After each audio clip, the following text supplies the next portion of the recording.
It's April 5th, 1242, and another remarkable event is about to be uncovered by Arion, Rebecca, and Olly, the Retrospectors. What do you get when you match up 2,000 Catholic Crusaders against 6,000 Orthodox Christians on a frozen lake in Russia in the middle of winter? A new Saturday night TV format. Yeah, set up for a really inappropriate joke.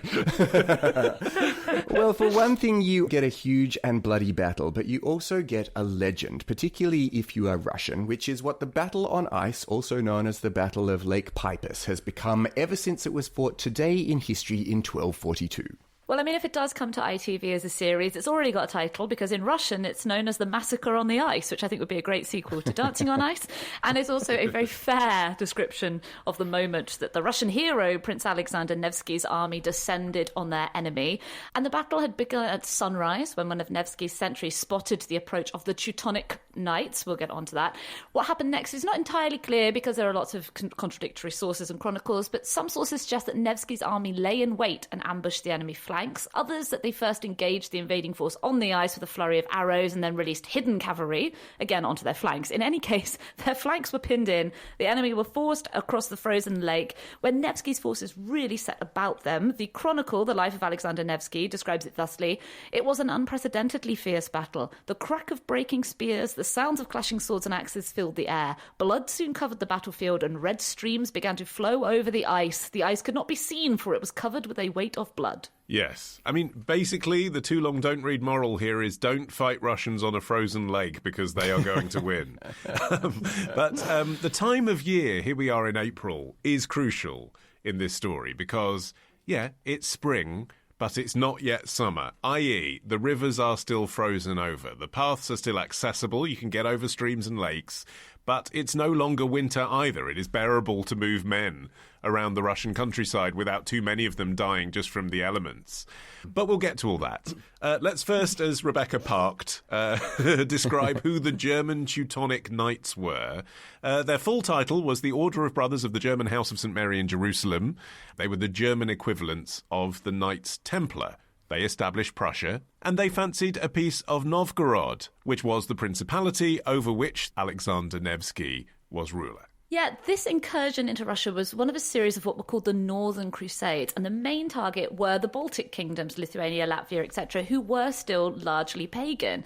In fact, the Teutonic Knights embarking on these so-called crusades were sometimes called summer warriors, because this was basically something a German noble could do in the holidays, unlike making the arduous journey to the Middle East to combat the heathens there. Go have your blood run across the ice. What a great holiday that would be. Lads on tour. Yeah. But hold on, pagans, you said they were Orthodox Christians.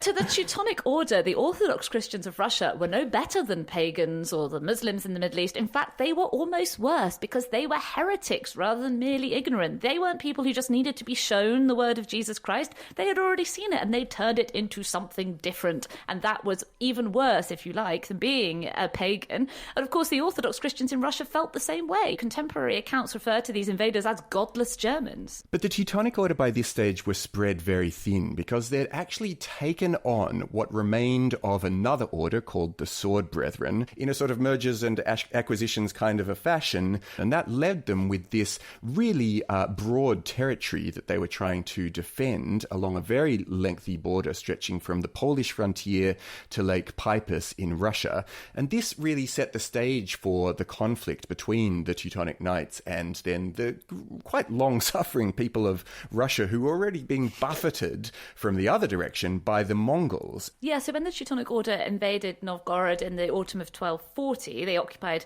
several cities with their force, which was made up of German knights, the former Sword Brethren of Latvia, several hundred professional soldiers from Germany and Denmark, and about 1,000 Estonian foot soldiers whose status is a little bit ambivalent. They possibly were conscripted into being there.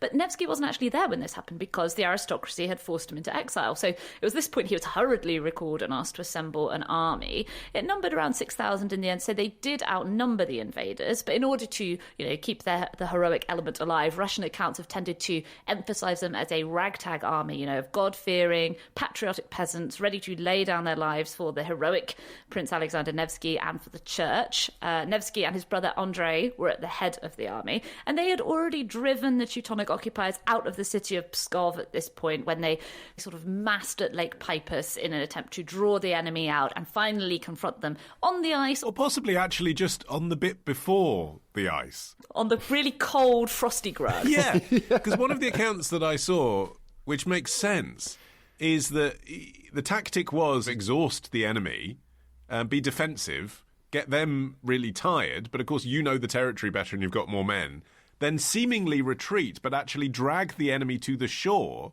then you can face the attacking enemy as it stumbles to cross the ice. Mm. Yeah, the kind of entwining of military and religious pride encapsulated in this battle has made it loom far larger in the Russian imagination than the actual action would warrant. It's one of the battles that form the legacy of Alexander Nevsky as a Russian hero, although Russia as a state didn't exist at the time.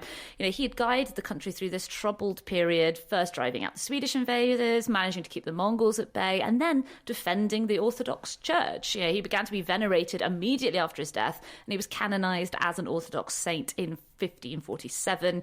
His relics have attracted pilgrims for centuries. And there was, of course, also the movie Alexander Nevsky by Sergei Eisenstein, released in 1938, whose final half hour depicts the battle on Lake Peipus. It was a not-so-subtle allegory for Nazi Germany. Commissioned by Stalin personally, that film. Yeah, and appropriately for the Stalinist era, it really minimises the role of religion on Nevsky's side. It portrays him more as almost like a folk hero. They really minimise his status as defender of the Orthodox Church and play up the evil Catholic side. The German bishop in the film actually wears a mitre decorated with swastikas. It's not the most subtle allegory. And this is where we get a lot of the imagery of soldiers trapped beneath the ice and dying. But Eisenstein said in interviews that he actually got his imagery for that from Paradise Lost, which is incredible when you consider how totemic it is for Russians when they think of this incident. And, it's not surprising that they play down the religious war, because the religious war, as we've said before, when we talk about Christians fighting each other, it's actually so thin, isn't it? When you're actually talking about the theology of what they're fighting about, it's, should our priests have beards? Do we want our churches to have benches? Shall we make the sign of the cross with 3 fingers or 5? That's what hundreds of people are dying for. But, of course, it's really about political power. It's not about theology at all. It's about, do we want to be governed from Rome? Yeah, I mean, Alexander himself rode home in triumph with a bunch of money and lots of horses and armor and plenty of prisoners as well. But at this stage, he was kind of pondering his future, even in triumph, because even though, yes, he'd had this major victory over the other version of Christianity, the Mongols remained an incredible threat to the east, and Alexander really spent the rest of his days trying to keep a peace of sorts with the Mongols just to preserve Novgorod. As for the Teutonic Order, the knights just basically were like, yeah, whatever, let's keep crusading, and continued to find new enemies to fight. They were regarded as having a sort of unrestrained arrogance, even despite this defeat at Lake Peipus, which some people have said shows their sort of broad hubris, and others have said displays the fact that actually this wasn't maybe as big a battle as the later Russian propaganda likes to suggest. Although that might have been part of the political calculation of Nevsky as well. We can call it a massacre, but actually we're going to let them go over the hill again, which he did. Right. He let a lot of them ride off because he wanted a lasting peace. They didn't come and have another crack at Novgorod again. Yeah, exactly. And there are definitely reasons why you don't want to poke that particular bear. But for the Teutonic Order, they didn't seem to learn very much. Thousands of knights would be killed at battles that they instigated in Poland and in Lithuania. And the Teutonic Order, from those battles, never really totally recovered its former glories. They didn't understand really when they were beaten. Yeah, and also they didn't know how to quit when they had Christianized everywhere. This ended the Order's attempts to destroy the Orthodox Church and forcibly convert the Slavic Christians to Catholicism. From that point onwards, they focused on Christianizing the holdout pagan states of Europe. But the last one was Lithuania, which formally adopted Christianity in 1387. And you might think this would be a perfect moment to say, job done, freeze frame, what did the Teutonic Knights go on to do afterwards? But they didn't. They carried on, till they finally bit off more than they could chew by taking on the Kingdom of Poland and the Grand Duchy of Lithuania, again, both Christian states by this point, and they were defeated at the Battle of Grunwald in 1410. That was one of the largest battles of the medieval era, and finally destroyed the order that probably should have destroyed itself several decades before at that point. So to reiterate, don't fight Russians on a frozen lake because they are going to win. And so another week of retrospecting ends. But next week begins a day early at CLUB RETROSPECTORS. Join us now to get an exclusive episode every Sunday. Patreon.com/retrospectors.